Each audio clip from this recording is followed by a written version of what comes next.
Hola, hombres. This is Phil Fishbucket with another episode of How to Clean Your Dishwater. On today's episode of How to Clean Your Dishwater, we're going to be going through your dishwater and seeing if you have the right brand, because the right brand means everything, you know. So my personal favorite brand of dishwater is Clean Gentleman. It's just I think that's just good quality. It's a good family-owned business. The businesses owned by family are a lot better, just in terms of quality, a lot better than the businesses owned by single people. I think another good brand of dishwater is Lost Cause, because that's what I think of today's youth. And I think that they would all just do better if they did their homework and stayed in school. Anyway, hey guys, this is Helium1115. Welcome to what I believe is And Yet It Moves Part 5. This is And Yet It Moves Part 5, and I have no sound. Let's fix that. Yeah, we get like this music, this kind of atmospheric. And it makes that kind of funky sound when he jumps. Okay, that's quite loud. More of the trippy level, and you can see how they really go all out with this trippy level. Like, what the heck is even going on in the background? It looks like some kind of weird factory. And a lot of these mechanics, like these kind of like floating things, they're just like what are these mechanics? Like they're not like trees. They're not like anything that exists in real life. They're just like blobby paint stuff, or like just random floating objects, and you just kind of have to figure out how everything works as you go along. And it's kind of fun like that. It's kind of it's a little mental puzzle, I guess. I don't know. It's better than dishwater. That's for certain. Oh yeah, going out with my buddies to the six. Anyway, here are a couple question marks, and I have no answer because I'm just as confused as you are. But I think life is a lot richer if you aren't afraid to ask questions. That's obviously what this game is trying to say. I don't know.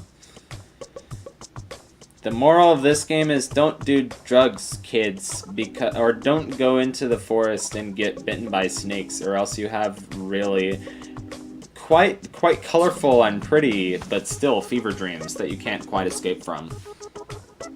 Anyway. Here's more Dance Revolution type floating in the air puzzle. So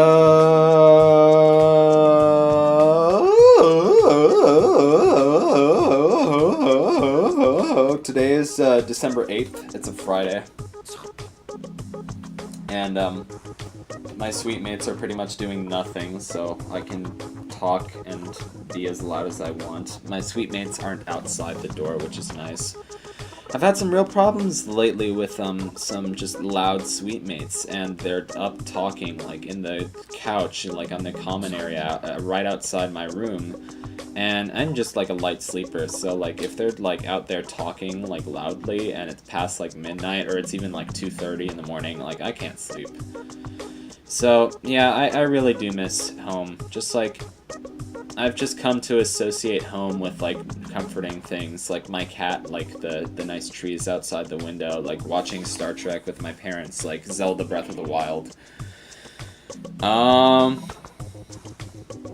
Also, that's one thing, is I feel like this is an interesting time for my Let's Play channel, and I'm excited that I'm basically done with And Yet It Moves. Like, I'm almost done with And Yet It Moves. I'm making really good progress with Endless Ocean Blue World, and I'm almost done with the main story on that. So I'm thinking about what I'm gonna start next, and I'd really like. I have some games that just mean a lot to me that I'd love to do sometime soon on this channel because, like, besides maybe Endless Ocean Blue World, and sort of. Oh well, yeah, Super Mario 64. This game. Okay, yeah. Well, not I Spy Spooky Mansion, because that as fun that was a fun game, but it's not one of the games that's like been important to me for a while. This game definitely, Endless Ocean Blue World definitely, Super Mario 64. Yeah, I'd say so. Like I wouldn't count Super Mario 64 as significant as say like I don't know Ocarina of Time.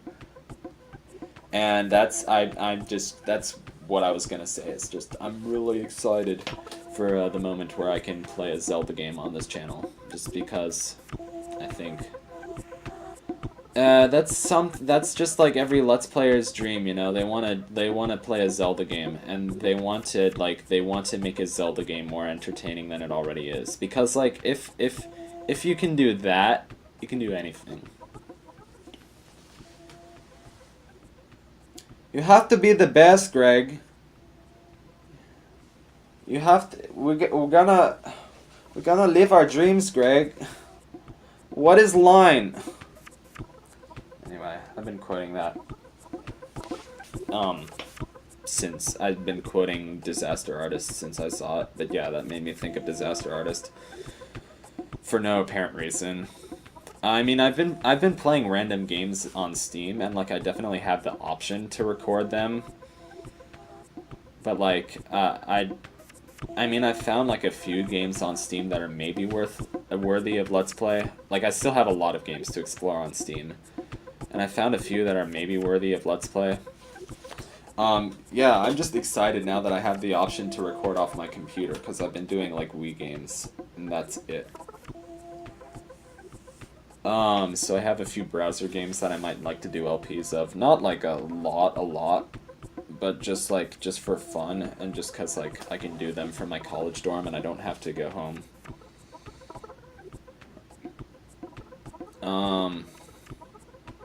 But yeah, that's a thing. I have random Steam games that I can Let's Play. I have Zelda games that I definitely want to start Let's Playing. And I can do Ocarina of Time just because it's like a good starter. But I want to do Majora's Mask at some point, just because it's my favorite Zelda game. Still, I'd say so, yeah. I'm very subjective about these things, but like, still, I'd say that's fair. And then Space Station Silicon Valley, definitely want to do a Let's Play of that at some point. Shovel Knight, the Lost Winds series. Anything else? More Kirby games. The only other Kirby game that's that important to me is probably Kirby 64, and then maybe Kirby's Dream Land 2. Are we gonna cut this out or what?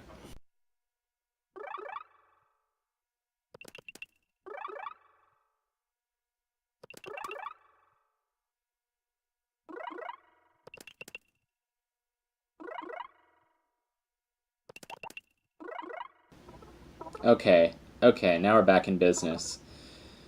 So, I don't know. Kirby games, indie games.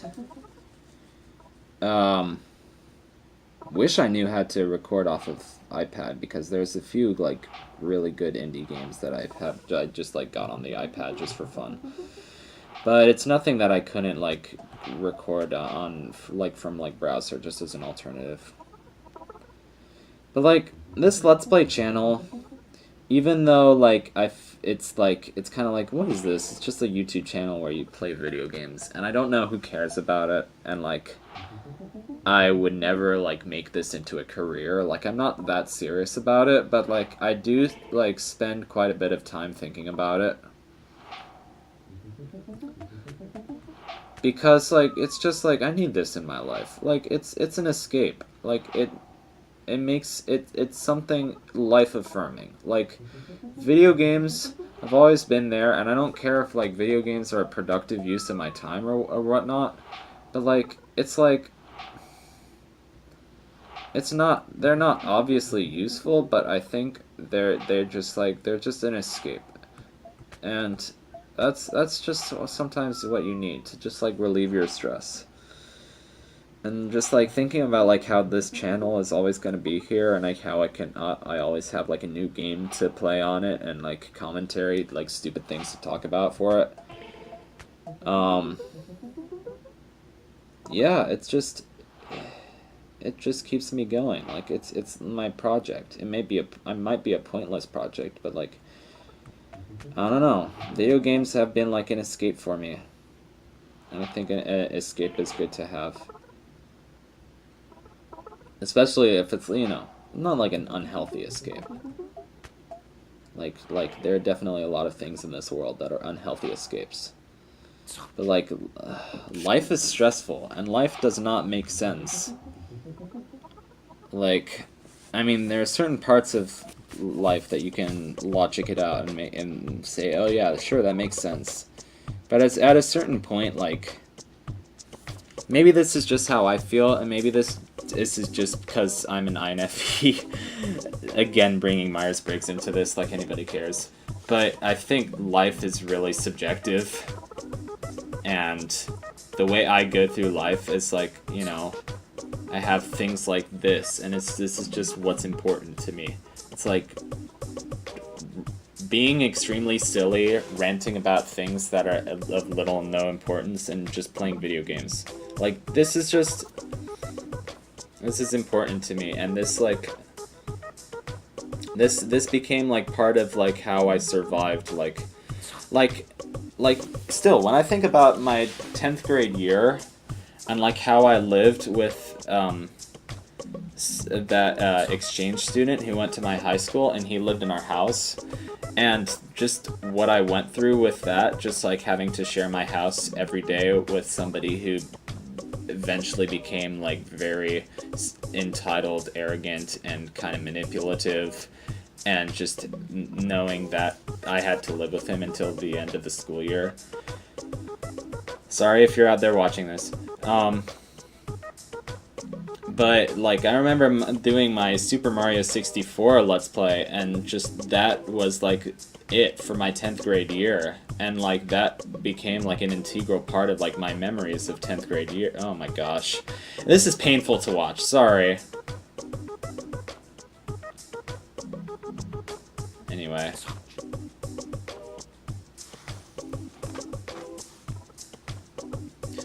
Yeah, I still remember a lot of the stupid stuff that I talked about in my Mario 64 Let's Play. Like, from Monuments Men to when I got Pink Floyd The Endless River for Christmas, which I have in my I have the CD in my college dorm right now. Yo, I was actually listening to some Pink Floyd today. I was like, because I love rock music just in general. Like, I love Frank Zappa, I love Emerson, Lake and Palmer, I love Kansas. I love Pink Floyd, of course. I love the Beatles. I've been getting into, like, I don't know, like, atmospheric metal bands, like,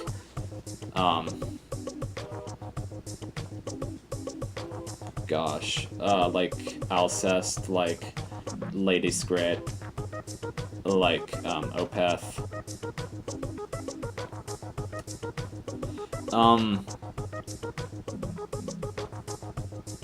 But yeah, Pink Floyd is a really interesting one, and I was listening to Piper at the Gates of Dawn, which is like their first studio album, I think, just for fun today while I was working on a project. And it's a really funky album, like it's really unexpected. But like, since when does Pink Floyd do anything expected?